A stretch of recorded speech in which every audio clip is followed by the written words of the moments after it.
Matapang na kabit.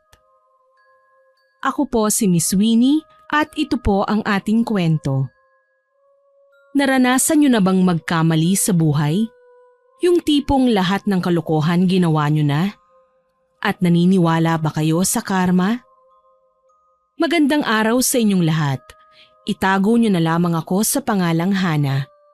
Nangyari itong karanasan noong pagkatapos ng pandemya. Marahil kapag narinig niyo ang aking kwento, marami sa inyo ang huhusgahan ng aking pagkatao. Alam ko naman sa aking sarili na mali talaga ang aking ginawa at malalaman niyo kung ano yon kapag tinapos niyo ang aking buong kwento. Nangyari ito ilang taon pa lamang ang nakalipas. Kilala ako sa aming lugar bilang mabait na bata at masunurin sa aming bahay. Ako kasi ang inaasahan ng aking lolo isko pagdating sa gawaing bahay. Marami noon sa aking nagkakagusto pero ni isa sa kanila ay wala akong pinatulan dahil masyado pa akong bata ng mga panahon na yon. Madalas akong kutsain sa aming lugar na mapili at takot sa lolo. Pero sa totoo lang gusto ko lang talagang ingatan si Lolo Isko dahil siya na lamang ang pamilya na meron ako. Gayunpaman nang magdalaga na ako, lahat ay nagbago. Naiwan kasi ako sa aming bahay, samantalang ang lolo ko naman ay umuwi sa kanilang probinsya. Ayoko sanang maiwan mag-isa at kinumbinsi ko pa si lolo na wag na lamang umuwi. Pero iniwan pa rin niya ako at nagtungo sa probinsya. Sinabi niya sa akin na nasa tamang edad na ako para mamuhay ng sarili ko at matuto ng tumayo sa sarili kong mga paa. Hindi ko alam ang gagawin ko noon dahil nasanay na ako na palaging nasa tabi ko si lolo. Gayunpaman, wala na akong nagawa pa dahil nagdesisyon na siya. Nang umuwi sa probinsya si lolo, kaagad akong naghanap ng mapapasukang trabaho at nakuha naman ako bilang tagapagbantay sa isang tindahan ng mga damit. Sinipagan ko at kahit na mababa lamang ang sahod ay pinagtiyagaan ko na lang, lalo na at wala namang tutulong sa akin. Unti-unti naman akong nasanay na mag-isa sa bahay. Nung una nahihirapan pa ako dahil para bang hindi ako sanay na nagtatrabaho tapos ako rin ang kikilos sa bahay. Ngunit kalaunan, napagsabay-sabay ko rin ito. Hanggang sa natanggal ako sa trabaho gawa ng nalugi ang aking amo. Pero hindi dahil sa akin, kundi sadya lang hindi pinalad ang kanyang negosyo. Muli akong naghanap ng trabaho at nahirapan naman ako. Sa totoo lang kasi, hindi ako nakapagtapos ng pag-aaral hanggang high school lamang ang aking natapos. Gayunpaman, hindi ako sumuko sa buhay at nagpatuloy hanggang sa makilala ko si Hazel. Bagong lipat lamang ito sa aming lugar at tinulungan niya ako na makahanap ng trabaho. Sobrang saya ko noon dahil sa wakas nagkaroon na ako ng kaibigan. Nang makahanap ako ng trabaho, nagpasya ako na patirahin na lamang sa aking bahay si Hazel para naman may makasama ako, lalo na at malaki naman ang aking tinutuluyan. Naging maayos ang pagkakaibigan namin ni Hazel. Masinop siya sa bahay at palagi pang nagluluto ng makakain naming dalawa. Pareho kaming may trabaho kaya naman sa tuwing wala akong pasok, ako ang siyang kumikilos sa bahay. Kumbaga, tulungan lang kami. Wala naman kaming binabayarang buwan ng upa sa bahay dahil pagmamayari ni Lolo ang bahay na tinitirhan namin. Kaya naman tubig at ilaw lang ang aming iniintindi at pagkain namin sa araw-araw. Sa pagdaan ng araw, parang kapatid na ang turingan naming dalawa ni Hazel sa isa't isa. Pero sa kanya ako natutong uminom ng alak at dahil din sa kanya, nakilala ko ang kauna-unahan kong nobyo. Hindi ko nababanggitin pa ang pangalan niya ha dahil hindi rin naman kami nagtagal. Dahil nang malaman ko na may kinakasama na siya, ako mismo ang nakipaghiwalay. Inaway ko pa nga noon si Hazel. Naku be, hindi ko rin alam na may kinakasama na pala ang mokong na yun eh. Kilala mo naman ako, hindi kita ipapahamak no? Napailing na lang ako noon at hindi ko na lang siya sinisi dahil kagustuhan ko rin naman noon na makarelasyon ang una kong nobyo. Aba syempre, masakit para sa akin na maloko lalo na't binuhos ko ang lahat ng pagmamahal ko sa kanya dahil nga una ko siyang nobyo. Pero syempre hindi ko pa ibinigay ang bataan ko sa kanya. Aba, napakaswerte naman niya kung ibinigay ko, hindi ba? Kaya pagkatapos ng araw na yon, hindi na muna ako nakipagrelasyon. Inuna ko muna ang sarili ko. Palagi kaming umiinom ni Hazel sa bahay pero kaming dalawa lang. Wala kaming ibang kasama. Hanggang sa biglang umuwi si Lolo sa bahay at nagulat siya dahil may bagong tao sa bahay at si Hazel yon. Sino siya po? Nangungupahan ba siya dito sa atin? Agad akong nagpaliwanag kay Lolo. Akala ko pa nga noon magagalit siya sa akin dahil nagpatuloy ako ng libre. Pero natuwa siya dahil sa wakas natuto na raw akong makipagkaibigan. At nakita niya na maayos ang aming bahay. Walang pinagbago. Nakahinga ko noon ng maluwag at mabuti na lang nalinis na namin ni Hazel ang bahay at ibinenta na ang mga naipong bote ng alak. Nanatili ng ilang araw si Lolo sa bahay at naging mabait ako ng mga panahon na yon. Hindi kami lumalabas sa kung saan-saan ni Hazel. Maaga pa lang tulog na kami at hindi kami nakapag-inuman. Nang umalis si Lolo, nakahinga na kami ni Hazel at ang una naming ginawa ay uminom ng alak buong magdamag. Halos bumaligtad na kami sa sobrang kalasingan at kinabukasan pareho kaming hindi nakatayo sa higaan at sobrang sakit ng aming ulo. Natawa na lang kami ni Hazel dahil parehong hindi kami nakapasok sa trabaho. Ganun pa man, masaya kaming dalawa at kinabukasan balik trabaho na ulit kami. Sa paglipas ng araw, naging maayos ang aking buhay. Nakalimutan ko rin kaagad ang una kong nobyo hanggang sa nakilala ko si Jeff. Mabait siya at kaedaran ko lamang. Nakilala ko naman si Jeff sa trabaho. Naghayag siya sa akin ng pagtingin niya at nagpaalam na manliligaw. Hindi ko naman sinara noon ang aking puso, kaya naman pumayag ako na ligawan ako ni Jeff. Ilang buwan din siyang nanligaw sa akin at makalipas ng halos 5 buwan, sinagot ko na rin siya. Natuwa naman para sa akin si Hazel at sinuportahan ako sa relasyon namin ni Jeff. Tumagal din ang relasyon namin ng mahigit kalahating taon, pero dahil kay Jeff, nag-away kaming dalawa ni Hazel. Oo nga be, nakita ko yung jowa mo na may kasamang ibang babae. At nakatira sila sa iisang bahay. Sa tingin ko niloloko ka nun. Hindi ako naniwala kay Hazel sa mga sinabi niya sa akin dahil pakiramdam ko noon inaasar niya lamang ako. Pero seryoso siya sa kanyang sinabi at nang dalhin ko sa bahay si Jeff, napakarami niyang tanong na ikinainis ko.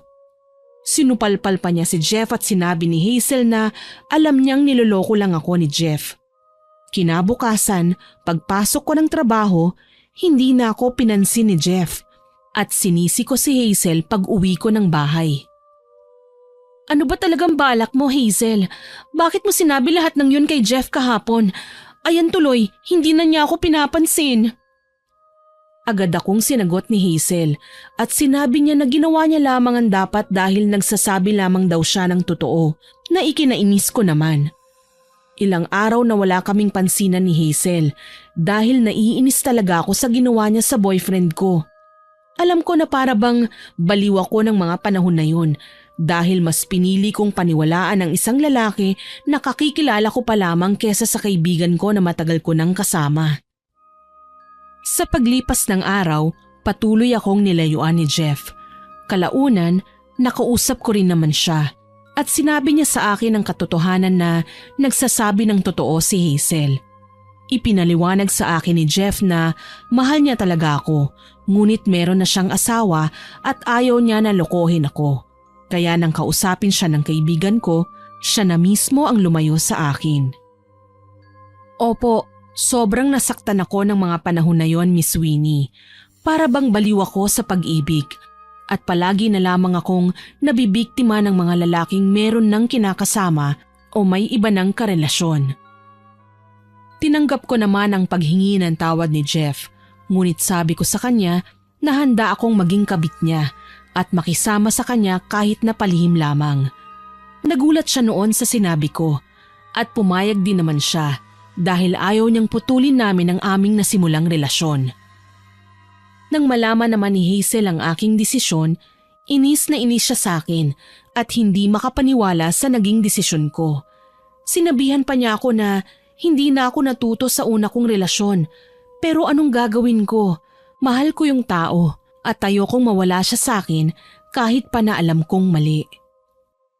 Nagpatuloy ang lihim naming relasyon at paminsan-minsan dumadalaw siya sa aking bahay. Hindi man pabor sa relasyon namin si Hazel, ngunit hindi rin naman siya nakikialam. Dahil ayon sa kanya, kaibigan ko lamang siya at ako naman ang mag-aani ng lahat ng ginagawa ko sa aking kapwa. Sa paglipas ng panahon, hindi ko inasahan na malalaman ng kinakasama ni Jeff ang aming relasyon.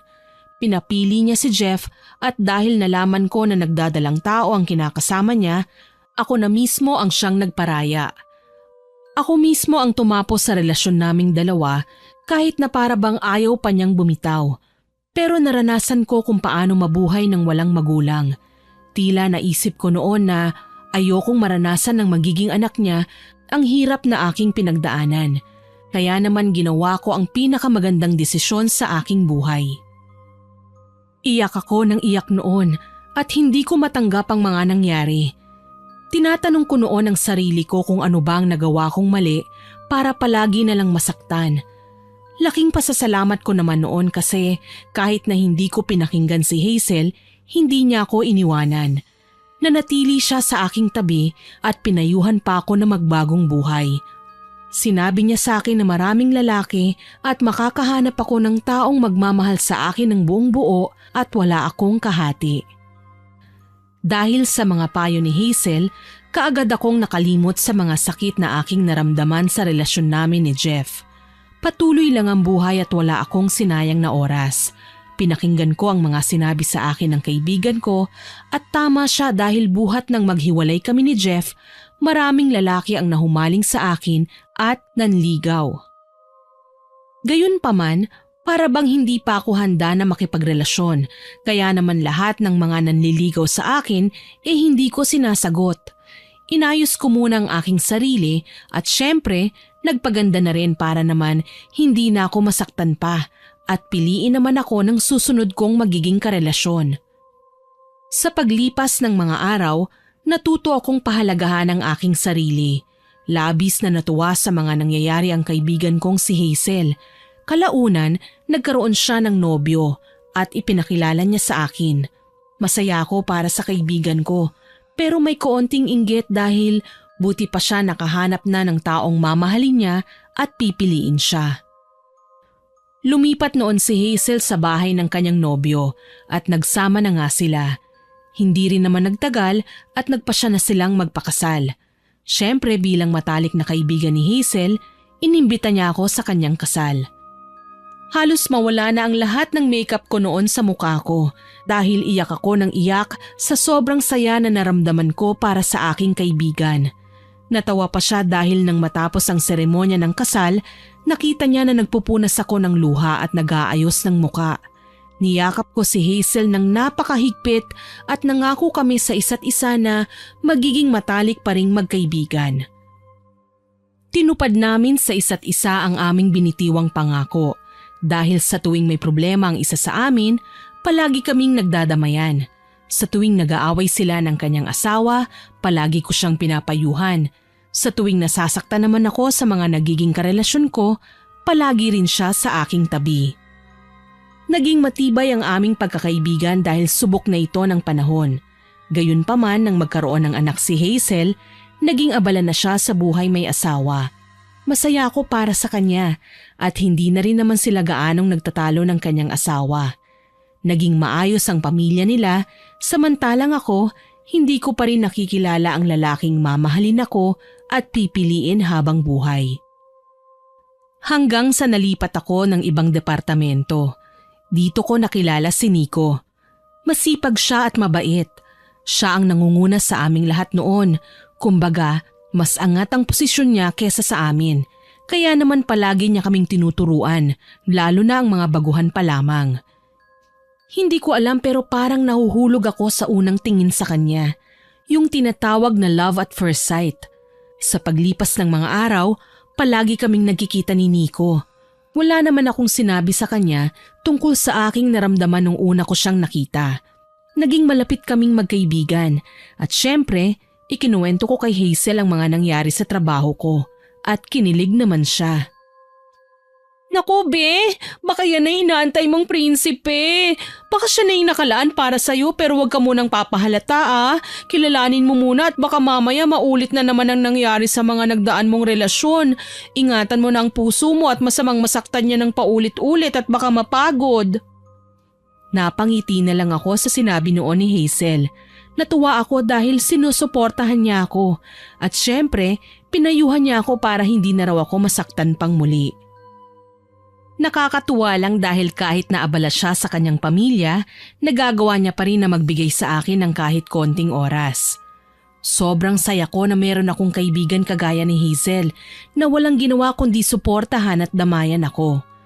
Sa paglipas ng mga araw, unti-unti kaming naging malapit ni Nico at sobrang saya lang sa pakiramdam na may bagong taong pumasok sa aking buhay na nagpapasaya sa akin at nagbibigay kulay sa aking mundo. Simula kasi nang maghiwalay kami ni Jeff, para bang nanlamya na ako at hindi na naniniwala sa pag-ibig. Naging malapit kaming magkaibigan ni Nico at hindi siya naglihim sa akin. Pasensya ka na pero aaminin ko.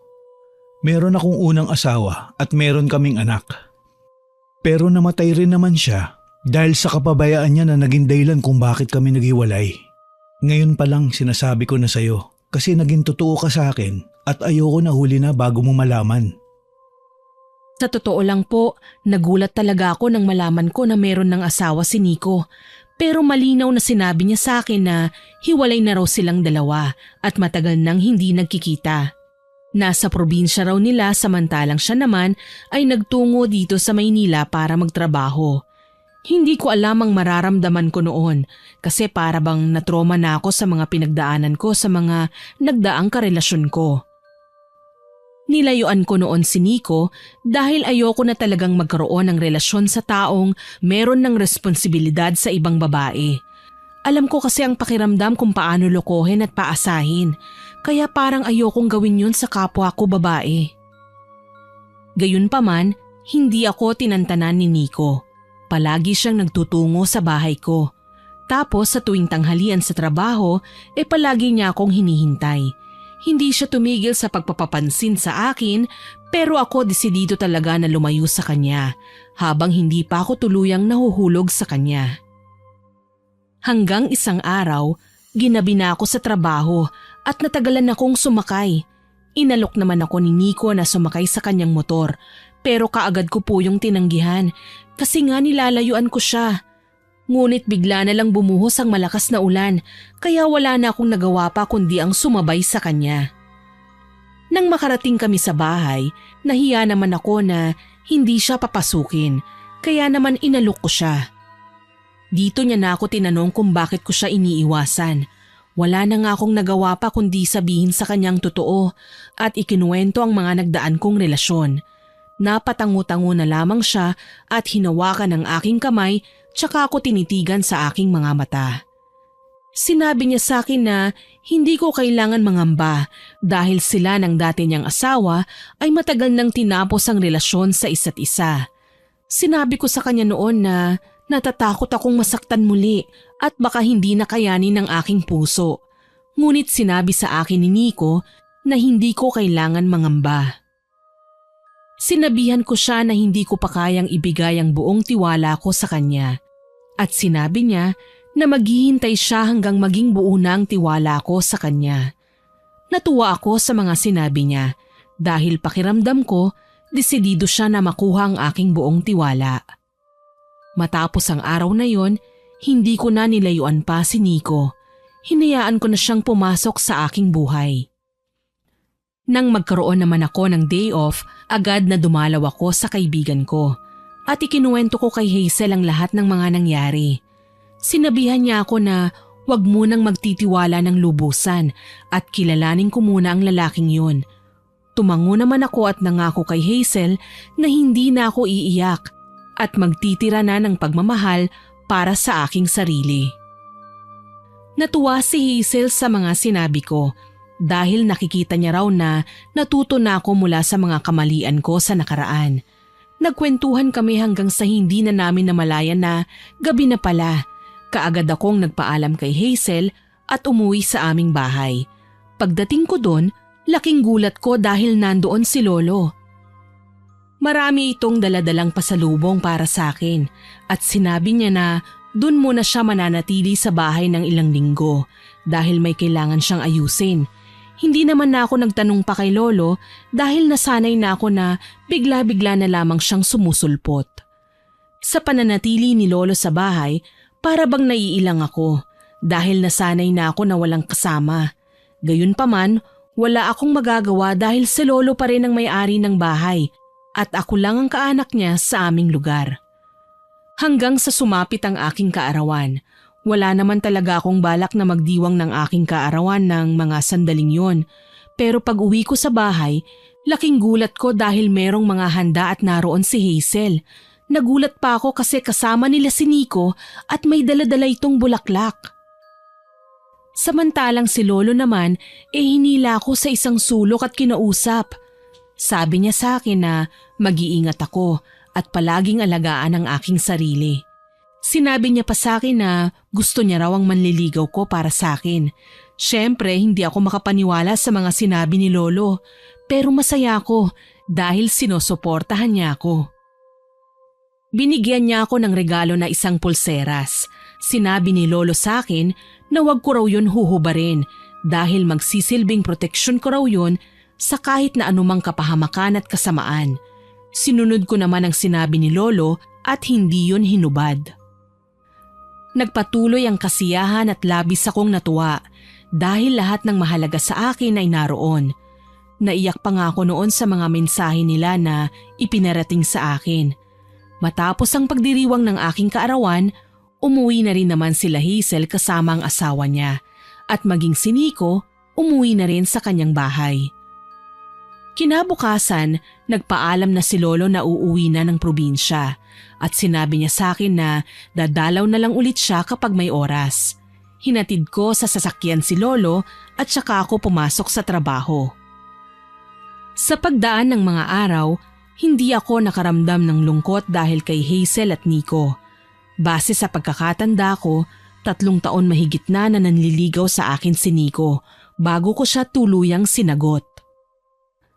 Sa 3 taong panliligaw sa akin ni Nico, nakilala ko siya ng mabuti. Hindi siya naglihim sa akin at ipinakilala niya rin ako sa kanyang pamilya. Mababait naman sila at tanggap ang relasyon naming dalawa. Sumusuporta sila sa akin dahil hindi raw ako katulad ng naunang babaeng ipinakilala sa kanila. Wala naman akong pakialam noon sa dating relasyon ni Nico dahil ang mahalaga sa akin ay ang relasyon naming dalawa. Isang beses ay nagtungo kami sa probinsya nila at doon muna nanatili habang wala kaming pasok sa trabaho. Isang araw habang mahimbing na natutulog, bigla na lamang may bumuhos sa akin na malamig na tubig. Kaagad akong napatayo at nakita ko ang isang babae na nakapamewang. Nakataas pa ang kilay niya habang titig na titig sa akin. At sino kang babae ka? Ano ang ginagawa mo dito sa aming bahay?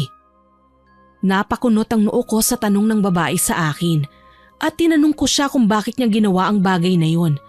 Bigla niya akong sinampal ng 2 beses at hindi sinagot ang aking tanong.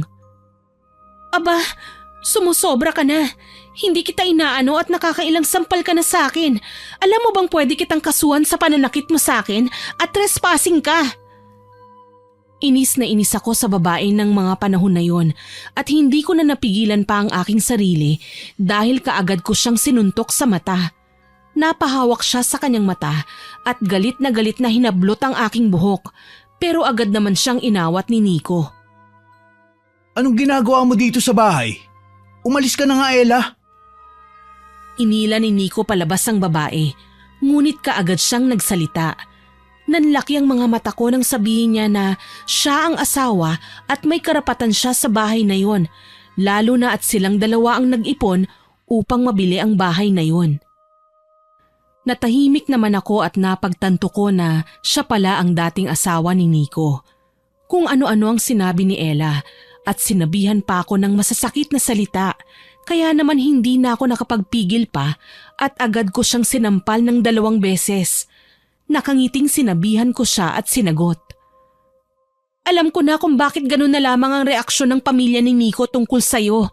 Dahil napakasangsang pala ng ugali mo, kasing pangit ng mukha mo. Hindi na ako magtataka pa kung bakit pinalitan ka ni Nico. Kitang-kita ko ang inis at galit sa mata ni Ella, pero hindi ko yun pinansin. Patuloy ko siyang ininsulto hanggang sa siya na mismo ang kusang umalis sa bahay. Agad naman akong nilapitan ni Nico at kinumusta. Sinagot ko naman siya ng ayos lang ako at wala siyang dapat ipag-alala. Matapos ang pangyayaring yun, agad na naligo ako at tinawagan si Hazel. Ikinuwento ko sa kanya ang mga nangyari at galit na galit siya. Aba, ayos! Mabuti na lang at lumaban ka. Hindi ka dapat nagpapatalo sa mga ganong babaeng naghahabol kahit ayaw na sa kanila. Natawa ko sa sinabi ni Hazel at ramdam ko ang gigil niya sa mga binitiwan niyang salita. Agad rin naman na naputol ang tawag ko dahil bigla na lang nawalan ng signal. Inip na ako noon dahil gustong-gusto ko nang umuwi sa bahay. Gawa na rin ng nag-aalala ako at baka may gawin na naman si Ella sa akin. Ngunit ipinangako ko sa aking sarili na hindi ko hahayaan na saktan niya akong muli. Kinabukasan, nagulat na lamang ako kasi biglang umuwi sa bahay si Ella. Sinabi niya na kukunin niya lamang ang mga gamit niya at hindi na manggugulo pa. Agad na kinausap ko si Ella ng maayos at sinabi ko sa kanya na alam ko ay hiwalay na silang dalawa ni Nico. Sinabi ko pa na yun din ang kwento sa akin ng pamilya ni Nico. Hindi naman umimik si Ella at umalis na siya. Alam ko na galit pa rin siya sa mga sinabi ko dahil ako na nga itong kabit, ako pa ang matapang. Sinabi naman sa akin ni Nico na wala na akong dapat ipag-alala pa dahil si Ella na mismo ang nagdesisyon na tapusin ang lahat-lahat sa kanila. Inaway ko noon si Nico kasi sinabi niya sa akin na tapos na sila ni Ella pero malalaman ko na hindi pa pala nagkakaroon ng closure silang dalawa. Ngunit mabilis na ipinaliwanag sa akin ni Nico na wala na talaga silang relasyon at si Ella na lamang ang siyang naghahabol sa kanya kahit na ilang beses niya nang sinabi na ayaw niya nang makisama dahil sa tuwing nakikita niya si Ella, naaalala niya lamang ang pagkawala ng kanilang anak. Naniwala naman ako sa mga sinabi ni Nico sa akin dahil simula ng araw na yon, hindi na nanggulo pa at nagpakita sa amin si Ella. Ngunit sa paglipas ng mga araw, unti-unti ko namang naramdaman ang biglang pagbabago sa aking buhay. Sa tuwing sasapit ang gabi, palagi kong nararamdaman na parabang may umaaligid at nakatitig sa akin na hindi ko malaman kung sino o guni-guni ko lamang. Isang gabi, hindi kaagad nakauwi si Nico sa bahay dahil nagkaroon siya ng trabaho kasama ang kanyang kuya. Umi-extra kasi siya habang wala pa kaming trabaho sa Maynila. Nagulat ako kasi naramdaman ko na bumukas ang pintuan ng aming bahay. Kaya naman dali-dali akong lumabas at akala ko noon nandun na si Nico. Ngunit saktong paglabas ko ng kwarto, kabubukas pa lamang niya ng pintuan. Kararating mo lang ba? Akala ko kasi pumasok ka ni. Kanina narinig ko na bumukas tong pintuan at may naglakad dito sa sala. Wala ka bang nakitang ibang tao? Nagtaka si Nico sa mga sinabi ko noon at sinabi niya na baka guni-guni ko lamang ang mga naramdaman ko. Napabuntong hininga na lamang ako at sinabi ko na baka nga tama siya. Sabay kaming kumain ng araw na yon at natulog. Ngunit sa kalagitnaan ng mahimbing namin na pagtulog, bigla ko na lamang narinig ang boses ni Ella. Tumatawa siya at rinig na rinig ko ang sinabi niya na hindi niya raw ako patatahimikin. Sumipa-sipa ako noon dahil naninikip ang aking dibdib at pakiramdam ko sinasakal niya ako ng sobrang higpit. Ilang sandali ang lumipas, narinig ko ang boses ni Nico at nang imulat ko ang aking mga mata, sinasakal ko siya. Nabitawan ko siya at napahilamos sa aking muka. Mabilis akong humingi ng tawad sa kanya. Kanina pa kita ginigising. Binabangungot ka ata. Uminom ka nga muna ng tubig para kumalma ka. Inabutan ako ni Nico ng tubig at agad ko yung ininom. Nang humupa na ang kaba sa aking dibdib, sinabi ko sa kanya ang mga napanaginipan ko, maging ang mga sinabi ni Ella. Pinakalma ko ni Nico at sinabi niya na maaaring masamang panaginip lamang ang lahat ng yon at masyado lang akong nadadala sa kaiisip kay Ella. Sinabihan ko noon si Nico na gusto ko nang umuwi sa Maynila para mapanatag na ang puso ko at nangako naman siya na uuwi na kami kapag nakakuha siya ng pera. Tinupad naman ni Nico ang kanyang pangako sa akin at umuwi kami sa Maynila. Upang palagi ko siyang kasama, sa bahay ko na lamang siya pinapatulog at pinatira. Para na kaming mag-asawa ng mga panahon na yon. Pero kahit nasa Maynila na ako, hindi pa rin nawawala ang takot sa dibdib ko patungkol kay Ella. Halos gabi-gabi binabangungot ako at para bang may nakadagan sa aking dibdib na sobrang bigat na bagay at hindi ako makahinga. Sinabihan ako ni Nico na magpatingin na ako sa doktor at nung wala kaming pasok, sinamahan niya ako. Napakaraming nireseta sa akin na gamot ng doktor.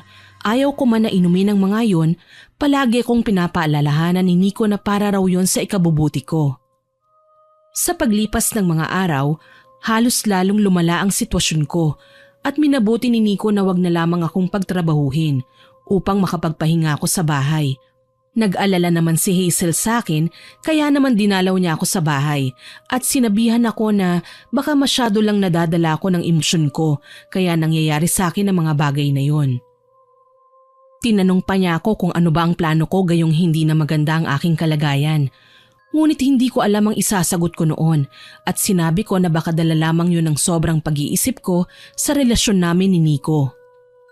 Nag-alala ko na baka maulit ang nangyari sa amin ng mga dati kong kasintahan. Sinabihan ako ni Hazel na magpahinga na lamang. Sinamahan niya ako sa bahay hanggang sa nakatulog na ako. Ilang sandali ang lumipas, napatayo ako at laking gulat ko dahil hawak-hawak ko ng kutsilyo at itatarak ko na yun kay Hazel na pawis na pawis. Halata sa kanyang mata ang takot at kaba habang pigil na pigil sa kamay ko na may hawak na kutsilyo.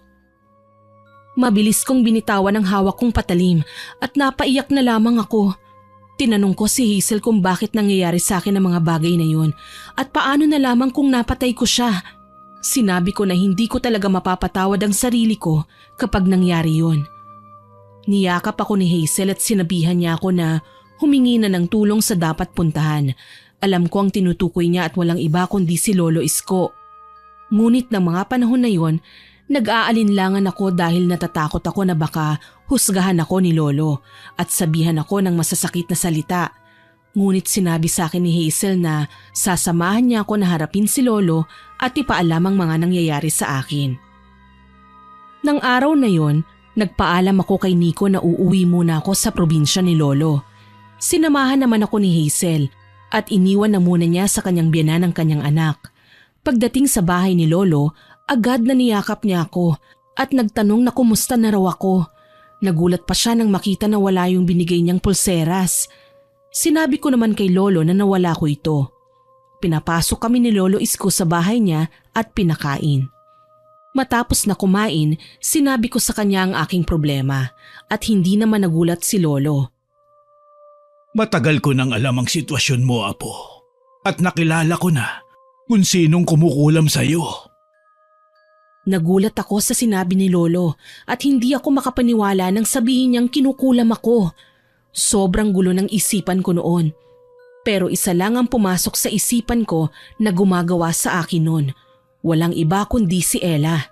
Hindi naman sinabi sa akin ni Lolo kung sino ang kumukulam sa akin at siya na raw ang bahala.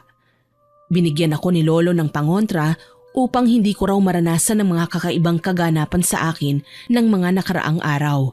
Labis akong nagpasalamat kay Lolo dahil kahit napasaway ako sa kanya, hindi pa rin niya ako pinabayaan. Matapos na makausap ko si Lolo ay napanatag na ang aking kalooban. Bumalik ako sa bahay at umuwi naman si Hazel sa kanyang pamilya. Ngunit hindi pa man ako nakakatulog at nakakapagpahinga, nalaman ko na lamang na naaksidente ang sinasakyan ni Hazel pauwi sa kanilang bahay. Nanginginig ako noon sa takot at hindi ko malaman kung ano bang mararamdaman ko. Iniisip ko noon na sana hinatid ko si Hazel para hindi na lamang siya napahamak. Gayunpaman, nangyari na ang bagay na yon at hindi ko na pwede pang ibalik ang oras. Kaagad na nagtungo ako sa ospital kung saan siya dinala at laking pasasalamat ko dahil hindi naman masyadong malala ang nangyari sa kanya. Kumbaga, hindi siya napuruhan. Iyak ako ng iyak noon at sinabi ko na ano bang ginawa kong kasalanan para pati ang mga taong mahalaga sa akin ay nadadamay. Sobrang kaba ang naramdaman ko noon dahil si Hazel lang ang tao na meron ako bukod kay Lolo at Nico. Kumbaga, bilang lang sa daliri ang mga taong nagpapahalaga sa akin, kaya hindi ko kaya kung isa sa kanila ay mawawala. Matapos ang ilang sandali ng paghihintay, nagkaroon ng malay si Hazel. Ngunit laking gulat ko nang sabihin niya na hindi niya ako kilala. Natakot pa siya nang makita ko at tinulak niya ako palayo. Takang-taka ko noon dahil magkasama lamang kami tapos biglang ganun ang reaksyon niya. Gayunpaman, umalis na lamang ako upang hindi na lumala ang sitwasyon. Sinabi sa amin ng doktor na normal lamang ang nangyari dahil tumama sa simento ang ulo ni Hazel at maaaring nagkaroon siya ng amnesia dahil sa lakas ng pagkakabagok. Halos araw-araw akong nagdarasal noon na sana gumaling na si Hazel at sana maalala niya na ako dahil hindi ko talaga kakayanin kapag ang kaibigan ko ang nawala sa akin. Ngunit ang ikinatatakot ko na mangyari, nagkatotoo dahil lumipat ng bahay sila Hazel at pinutol niya ang lahat ng koneksyon sa akin. Naging miserable ang buhay ko ng mga panahon na yon pero hindi ako iniwanan ni Nico. Para pansamantalang makalimot sa mga nangyari, umuwi na muna kami sa probinsya nila at sinigurado naman niya na wala roon si Ella dahil nasa Maynila raw at nagtatrabaho. Nagulat naman ako sa sinabi ni Nico ng mga panahon na yon at bumalik sa isipan ko ang nangyari kay Hazel at pinagtagpi-tagpi ko ang lahat. Pakiramdam ko may kinalaman si Ella sa nangyari kay Hazel. Ilang araw lamang kami sa probinsya nila Nico ay nagyaya na rin ako pauwi dahil sabi ko sa sarili ko hindi ko hahayaan na mawala sa akin ang kaibigan ko. Hanggang isang araw, pauwi na sana ako sa bahay nang makasalubong ko ang asawa ni Hazel. Inamin niya sa akin na wala naman talagang amnesia si Hazel. Sadyang gusto lamang niyang lumayo sa akin dahil ayaw niya raw madamay sa kaguluhan na meron ako. Nagtaka naman ako at tinanong ko ang asawa ni Hazel kung ano pang nalalaman niya. Ngunit sabi niya na yun lamang ang sinabi sa kanya ng asawa. Tinanong ko kung saan sila nakatira ngunit hindi niya sinabi dahil ayaw niya na maging silang mag-asawa ay magkagulo. Sobrang gulo na ng isipan ko ng mga panahon na yon at pakiramdam ko nagsimula lahat yon nung naging karelasyon ko si Nico. Matapos ang araw na yon, sinabi ko kay Nico na umuwi na muna siya sa probinsya nila at ayoko na muna siyang makasama dahil gusto ko munang mapag-isa at makapag-isip. Nirespeto naman niya ang desisyon ko. Umuwi siya sa kanilang probinsya at naiwan akong mag-isa sa bahay. Hindi ako lumabas at kumain dahil pakiramdam ko ako ang punot dulo ng lahat. Hindi rin ako pumasok sa trabaho at kahit ilang beses akong tinatawagan ni Nico, hindi ko yon sinasagot. Hindi ko na rin iniinom yung mga gamot na nireseta sa akin at napabayaan ko na ang aking sarili. Ang gusto ko lang noon ay mawala na para matapos na ang sakit na nararamdaman ko. Hanggang isang araw, nagulat na lamang ako nang biglang dumating si Lolo sa bahay at niyakap niya ako ng napakahigpit. Para akong batang umiiyak sa kanyang bisig ng mga panahon na yun. Sinabi ko na bakit kailangan maranasan ang mga bagay na yun samantalang nagmahal lamang ako. Wala naman akong inagrabyado dahil matagal nang wala si Nico at Ella. Sinabihan ako ni Lolo na sumama muna sa kanya para makalimot sa mga bagay-bagay. Sumunod naman ako sa sinabi ni Lolo at pansamantalang tumira sa probinsya namin. Unti-unting naging mabuti ang aking kalagayan at nawala na rin sa aking isipan ang mga masasamang nangyari.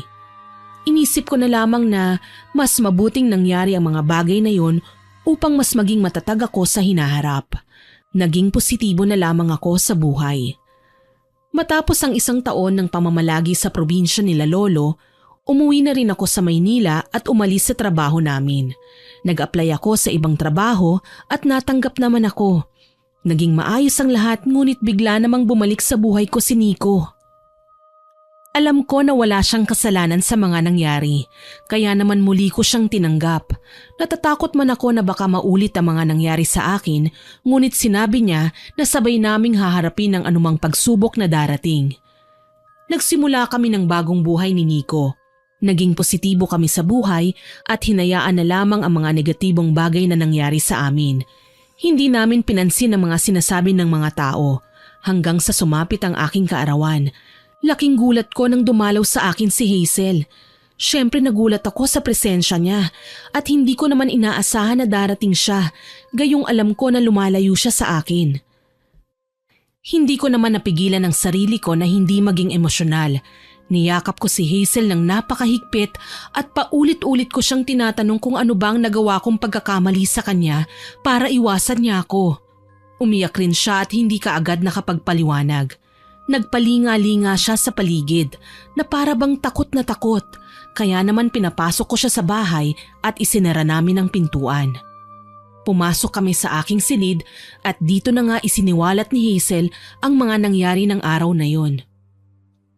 Nang araw na maaksidente ko, nakita ko si Ella. Kilala ko naman siya kasi pinakita mo sa akin yung litrato niya. Galit na galit siya sa akin kasi sinamahan pa raw kita at tinulungan. Siya ang nagmaneho ng sasakyan ko noon. Nakipag-agawan ako ng manibela sa kanya at naaksidente kami. Binantaan niya ako na kapag hindi kita nilayuan pati ang asawa at anak ko idadamay niya. Hindi ako makapaniwala sa mga sinabi ni Hazel at hindi ko sukat akalain na hahantong sa ganoong paraan ang paghihiganti sa akin ni Ella. Alam ko na maraming nagsasabi sa inyo na yon ang karma ko, pero wala akong ginawang masama, hindi ba? Matagal na silang hiwalay at malinaw naman yun sa kanya, pero bakit niya ako binabalikan at ginagantihan ng ganon? Niyakap ko ng mahigpit si Hazel at paulit-ulit siyang humingi sa akin ng tawad. Sinabi ko naman na wala siyang kasalanan dahil iniisip niya lamang ang kapakanan ng kanyang pamilya. Upang mapanatag ang aking kalooban, ibinigay ko kay Hazel ang binigay sa aking pangontra ni Lolo. Sinabi ko kay Hazel na mas mabuting lumayo na muna siya sa akin upang hindi na siya madamay at ako mismo ang pupunta sa kanyang tahanan kapag naayos ko na ang lahat. Nagtaka si Hazel noon sa sinabi ko at tinanong ako kung ano ba ang plano ko, ngunit hindi ko sinabi sa kanya. Sa totoo lang, hindi ko naman talaga alam ang gagawin ko ng mga panahon na yon, pero ang tanging naiisip ko lang noon ay lumapit kay Lolo at humingi ng tulong. Matapos ang aking kaarawan ay agad na nagtungo ako sa probinsya ni Lolo.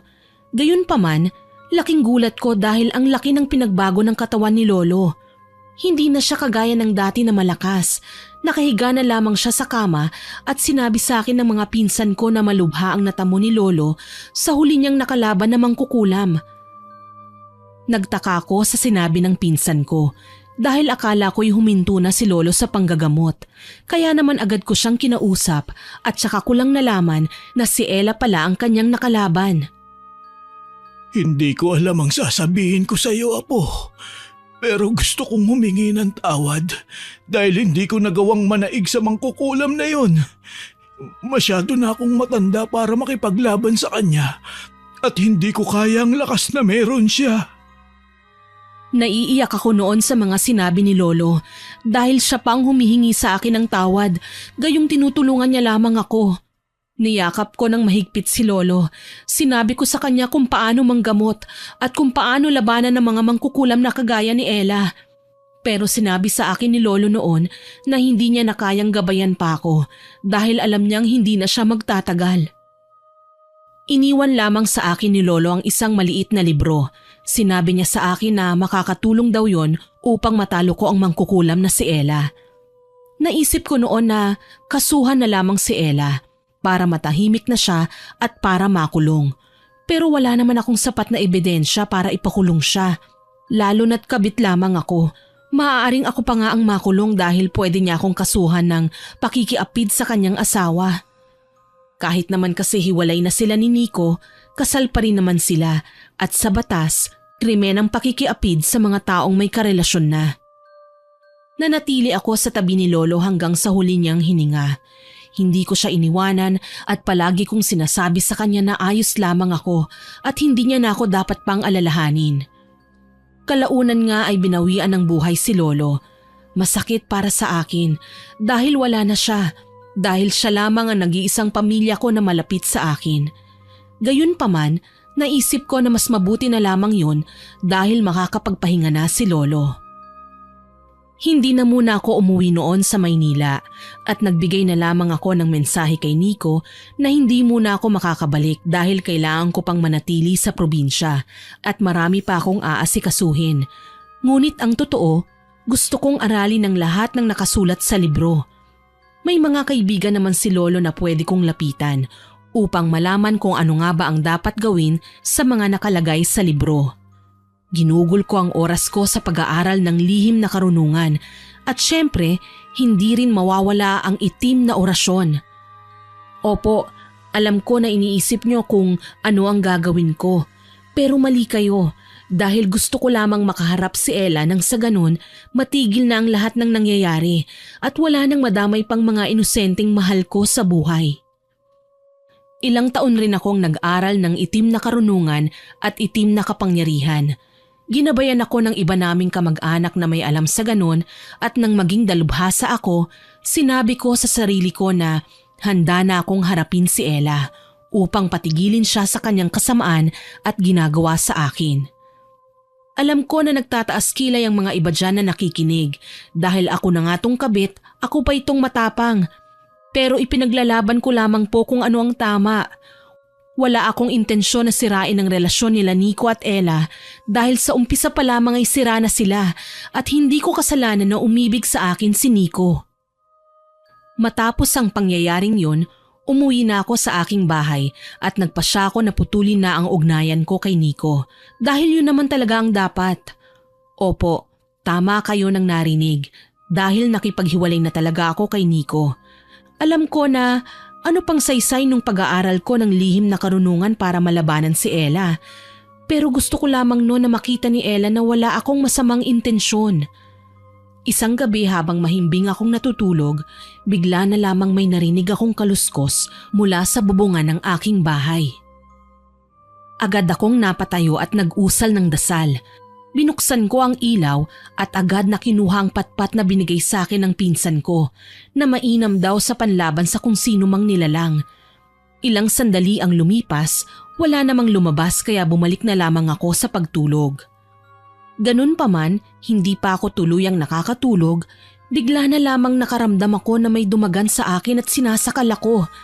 Nang iminulat ko ang aking mga mata, nakita ko ang isang nilalang na mabalahibo, mapulang mata at nanlilisik na nakatingin sa akin. Galit na galit ito sa akin at agad kong kinuhang patpat at hinampas ito sa likuran upang mabitawan ako. Nalaglag pa ako sa kama at dito na ako nagising. Napagtanto ko na bangungot lamang ang lahat. Nakahinga ko ng maluwag dahil wala naman pala akong dapat ikatakot dahil panaginip lamang ang mga nangyari. Pakiramdam ko masyado lang ako nadala ng aking emosyon. Ganun pa man, lumipas ang ilang araw at paulit-ulit akong binabangungot kaya naman wala na akong nagawa pa kundi ang mag-orasyon upang malaman kung ano bang nangyayari sa akin. At dito ko nalaman na kinukulam ako ni Ella. Hindi pa rin siya tumitigil sa panggugulo sa akin kahit na hiniwalayan ko na si Nico. Kaya naman ang ginawa ko upang matigil ito, gumawa ako ng ritual at ibinalik sa kanya ang mga ginagawa niya sa akin. Natahimik naman ang buhay ko ng mga panahon na yon. Hindi na ako binabangungot at alam ko na bumalik kay Ella ang lahat ng ginawa niya sa akin.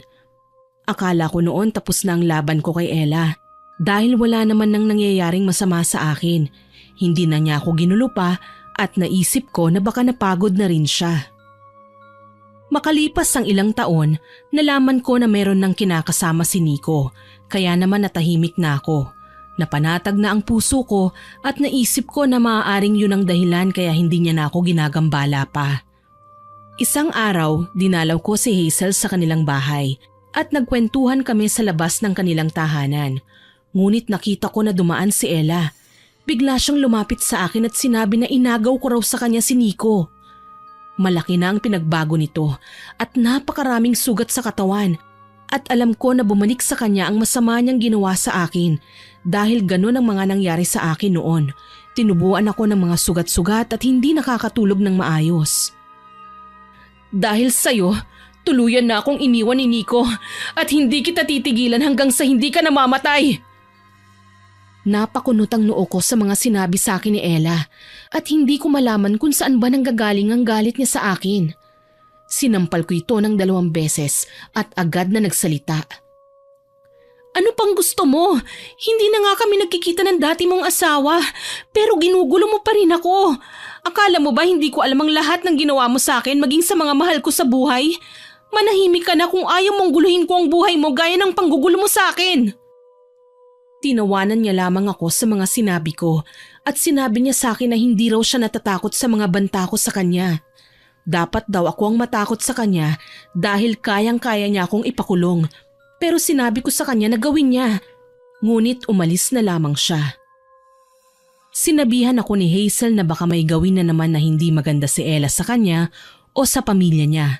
Pero ipinangako ko sa kaibigan ko na kailanman hindi ko hahayaan na maging sila ay mapahamak ng dahil kay Ella.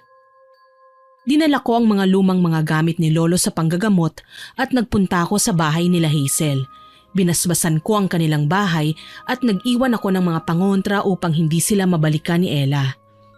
Gumawa rin ako ng personal na pangontra upang lagi nilang dala-dala para sa ganon may proteksyon sila kahit wala sila sa kanilang bahay. Sa paglipas ng mga araw, wala naman akong nabalitaan tungkol kay Nico. Nakalimutan ko na siya at nagsimula na ako na makipag-usap sa ibang mga lalaki na nanliligaw sa akin at nagsusumikap na kunin ang aking pag-ibig.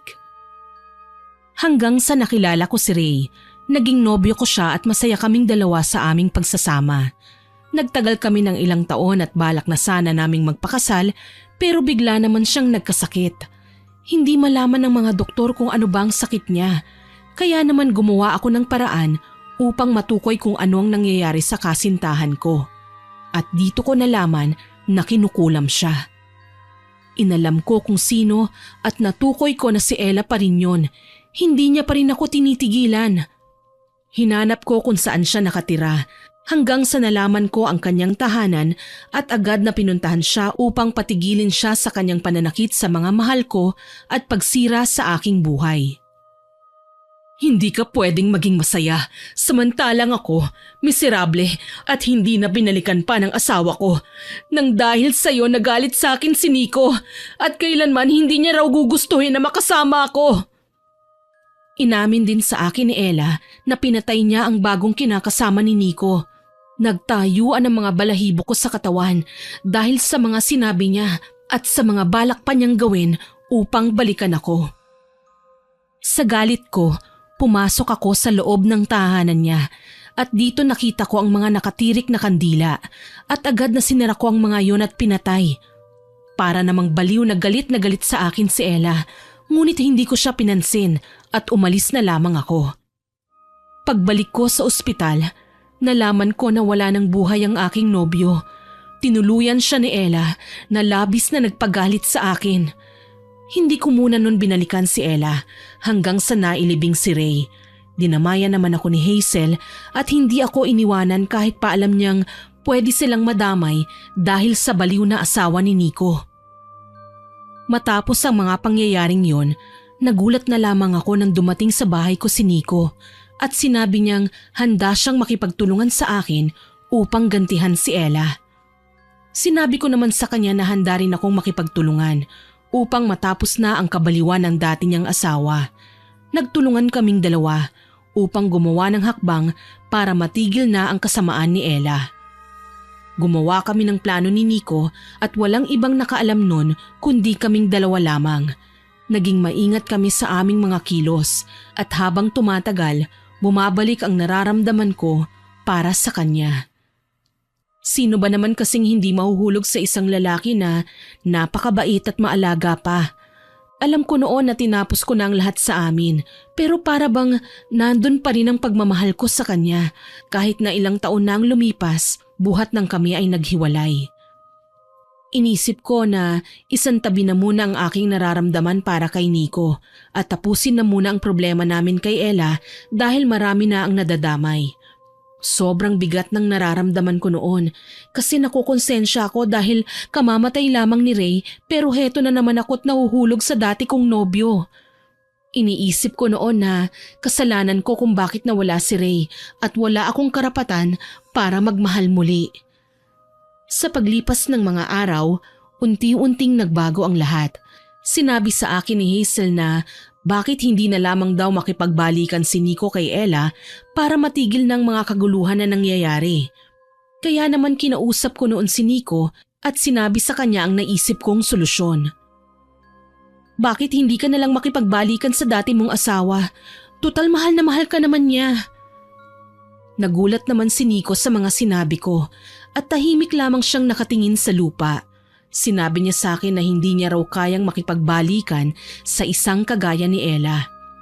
Tinanong ko siya kung bakit, ngunit ayaw niyang magsalita. Inirespeto ko na lamang ang desisyon niya na hindi sabihin sa akin ang problema niya kay Ella dahil sa totoo lang, wala naman akong karapatan para alamin yon dahil matagal na nga kaming hiwalay. Nagpatuloy kami sa pagpaplano at lahat ng naisip namin nasira. Dahil alam namin na hindi rin naman magiging solusyon ang mga bagay na yon para matapos ang kasamaan ni Ella. Hanggang isang gabi, kinausap ako ni Nico. Tama ka. Tanging solusyon sa problemang ito ay ang balikan ko si Ella. Para matigil na siya sa kanyang ginagawa. Babalik na lamang ako sa kanya kahit na hindi ko siya gustong makita. Parang tumagos sa puso ko ang mga sinabi ni Nico at nakaramdam ako ng inis at galit pero hindi ko pinahalata sa kanya. Tinanong ko siya kung bakit ayaw niya nang bumalik pa kay Ella, kung ano ang dahilan at bakit sila naghiwalay. Bukod sa naiinis siya sa tuwing nakikita niya si Ella dahil nga naaalala niya ang pagkawala ng kanilang anak. Dito na isiniwalat ni Nico ang lahat ng sikreto ni Ella. Sinabi sa akin ni Nico na mahal niya noon si Ella.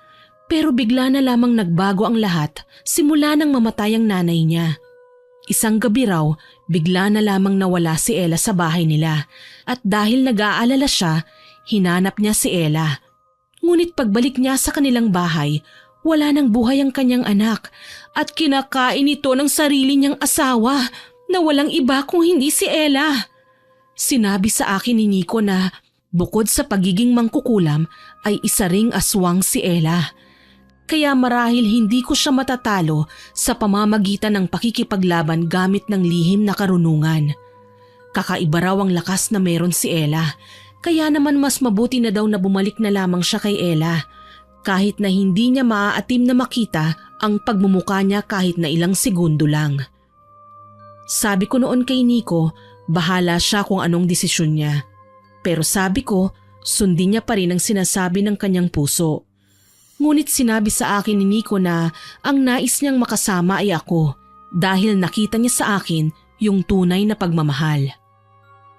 Gusto na lamang niyang matapos ang lahat at kalimutan na lang ang mga nangyari kaya babalik na lamang daw siya kay Ella dahil yun naman daw ang tama. Kahit na mahal niya ako, hindi niya raw kayang maatim na makita akong nahihirapan ng dahil lamang sa kanya. Matapos ang gabing yun, sinulit namin ang bawat sandali na magkasama at gaya ng sinabi niya, nakipagbalikan siya kay Ella. Nakakatawa mang isipin at pakinggan dahil buhat ng magkabalikan sila Ella at Nico, hindi na ako ginulupa ni Ella. Nagsimula ako ng bagong buhay at lumipat na ng tahanan. Pinaupahan ko na lamang ang pamana sa aking bahay ni Lolo dahil hindi ko rin naman kayang ibenta ito. Dahil yun na lamang ang alaala niya sa akin bukod sa lihim na karunungan na iniwan niya sa akin. Umuwi ako sa aming probinsya at doon nagsimula ng bagong buhay.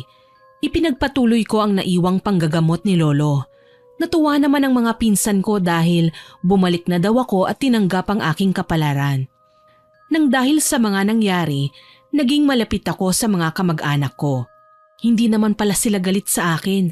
Sadyang malayo lamang ang loob ko sa kanila noon dahil hindi ko sila nakakasama.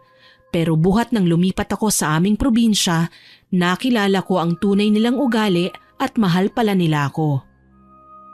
Hindi na muna ako umibig noon at wala na akong naging balita pa kay Nico. Palagi namang kaming nagtatawagan ni Hazel at sinasabi niya sa akin na namimiss niya na raw ako.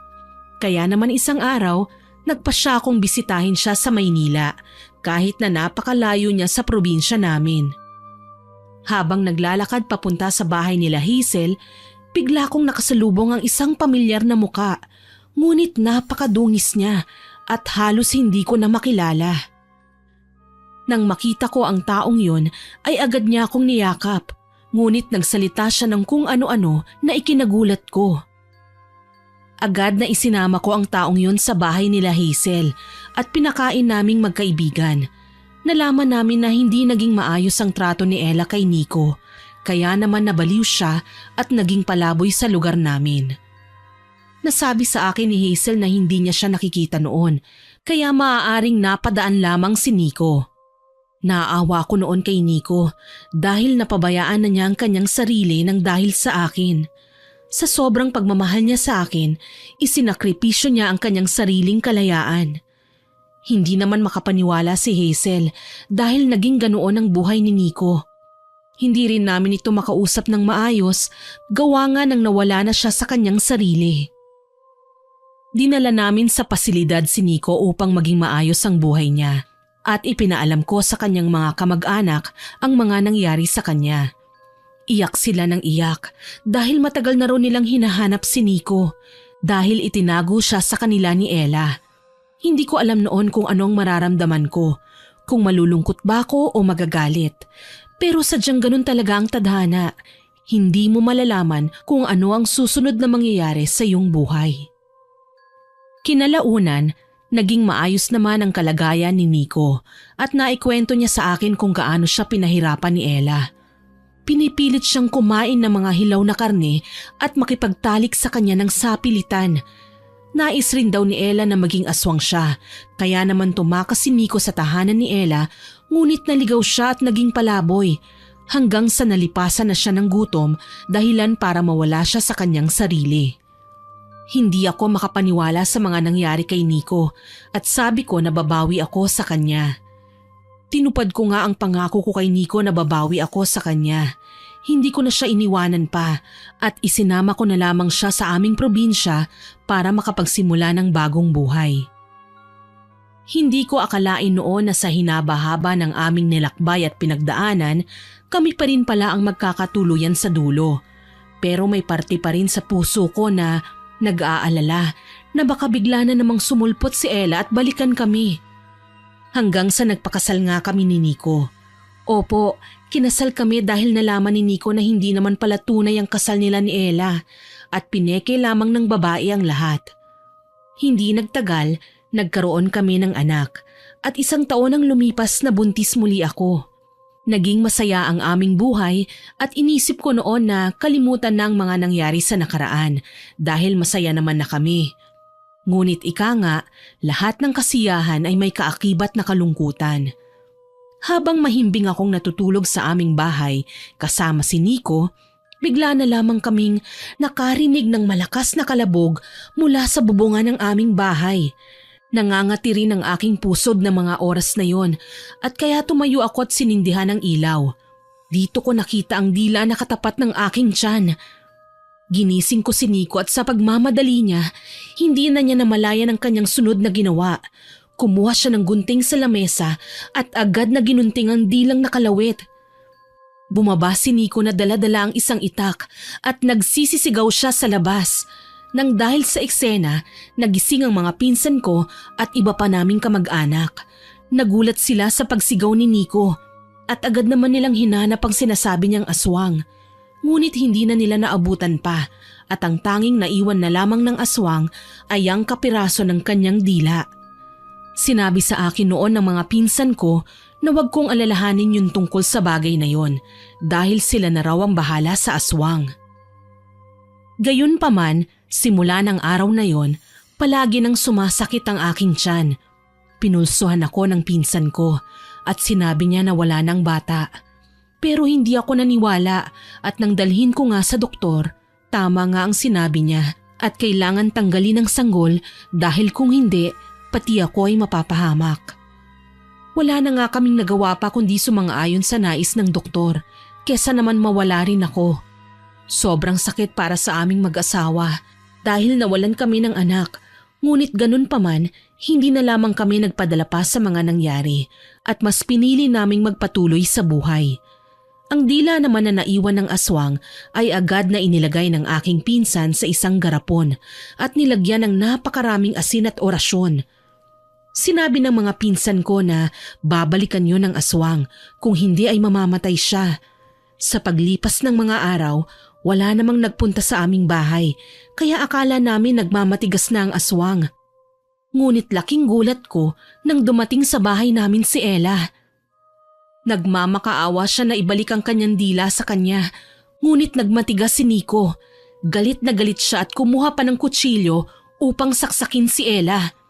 Pero mabilis naman siyang nakailag at hinila ko at tinarakan ng matulis na kuko.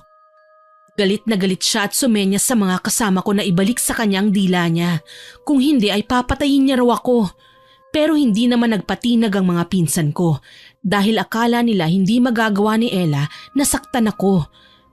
Pero bigla na lamang nitong tinarak sa aking pisngi ang kanyang napakatulis na kuko, dahilan para masugatan ako. Naaligaga naman ang mga pinsan ko at wala nang nagawa kundi ibalik ang dila ni Ella at binitawan naman niya ako at agad naman siyang umalis. Alam siguro niya na mapapahamak siya kapag hindi pa siya umalis sa lugar na yon, lalo na't napapalibutan yun ng mga kamag-anak ko. Hindi ko alam noon kung paano siya nakarating sa aming probinsya at paano niya nalaman ang tinutuluyan namin ni Nico. Nang malaman namin na si Ella nga ang may kagagawa ng lahat, maging ang mga pinsan ko ay nakipagtulungan na sa akin upang mapaslang si Ella. Dahil magagaling na albularyo at manunugis ng aswang ang aking mga pinsan, nalaman nila ang pinagtataguan ni Ella at wala na nga siyang nagawa pa nang sugurin namin siya sa sarili niyang tahanan. Walang ya kayo, papatayin ko kayong lahat, uubusin ko ang lahi niyo! Pinagtawanan lamang ng mga pinsan ko si Ella at sinabihan na napakalakas ng loob niya kahit na napapalibutan na namin siya. Pinagtulungan ng mga pinsan ko si Ella at sinabi ko na wag nilang papatayin dahil ako mismo ang kikitil sa buhay ng babaeng nagpahirap sa akin. Nang hihina na si Ella, dinala namin siya sa isang kubo at saka itinali. Paulit-ulit ko siyang sinaktan at ipinadama ko sa kanya ang lahat ng sakit na aking naramdaman sa lahat ng ginawa niya sa akin. Ginawa kong lahat para intindihin ka. Nagparaya ako para sa'yo para manahimik ka. Ngunit hindi mo pinahalagaan si Nico. Galit na galit naman si Ella sa akin at sinabi na kahit na mas pinili siya ni Nico, hindi pa rin naman daw ako nakakalimutan. Pero sinabi ko, hindi ko nakasalanan kung bakit ganun ang pagmamahal sa akin ng dati niyang asawa. Sinabi ko sa kanya na kasalanan niya kung bakit naging ganoon ang takbo ng kanilang relasyon. Humingi ng pasensya sa akin si Ella, pero alam ko na hindi naman totoo ang mga sinasabi niya dahil hindi makakapagsinungaling ang mga mata. Sinubukan niya na paikutin ako sa pagpapaawa niya, ngunit hindi na ako nagpadala pa sa kanya at napuno ng galit ang aking puso nang dahil sa mga ginawa niya sa akin. Sana hindi ka nalang dumating sa buhay namin.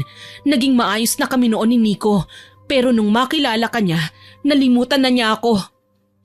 Kaagad kong sinagot ang mga sinabi ni Ella. Tinuran ko sa kanya na wala akong kasalanan, na hindi niya dapat isisi sa akin ang mga bagay na siya mismo ang may kagagawan.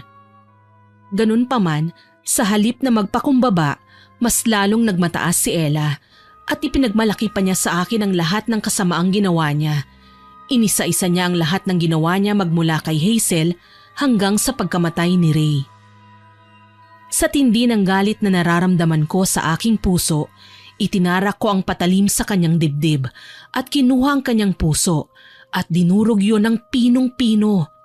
Napasigaw ako noon sa sobrang galit at hindi ko alam kung maayos pa ba ang pakiramdam ko o sapat ba ang nagawa ko kay Ella para pagbayaran niya ang lahat ng kanyang kasalanan. Gigilitan ko pa sana siya ng leeg pero pinigilan na ako ni Nico at ng mga pinsan ko. Sinunog nila ang bangkay ni Ella at simula ng araw na yon naging tahimik na ang aking buhay. Sinabi ko naman sa sarili ko na kung bibigyan ako ng pagkakataon para bumalik sa nakaraan, itatama ko ang lahat ng aking pagkakamali. Alam ko noon na mali ang makiapid sa mga taong may karelasyon na. Pero nakikipaghiwalay naman ako sa kanila sa tuwing nalalaman ko na may responsibilidad na sila sa ibang babae. Sadyang siningil lang ako ng karma at napakalupit niyang maningil. Dati sinasabi ko kay Hazel na takot sa akin ang karma dahil ako pa nga mismo ang naniningil sa kanya. Pero nung maranasan ko ang lahat ng sakit, buhat ng naging kami ni Nico, nalaman ko na naghihintay lamang pala ng tamang panahon ng karma upang singilin ako sa mga nagawa kong kasalanan sa aking kapwa babae. Nakakapanghinayang lang dahil maraming mga tao ang nadamay kahit na hindi naman dapat. Labis kong pinagsisihan ang mga nangyari lalo na ang pagkamatay ni Ray. Halos araw-araw, inuusig ako ng konsensya ko.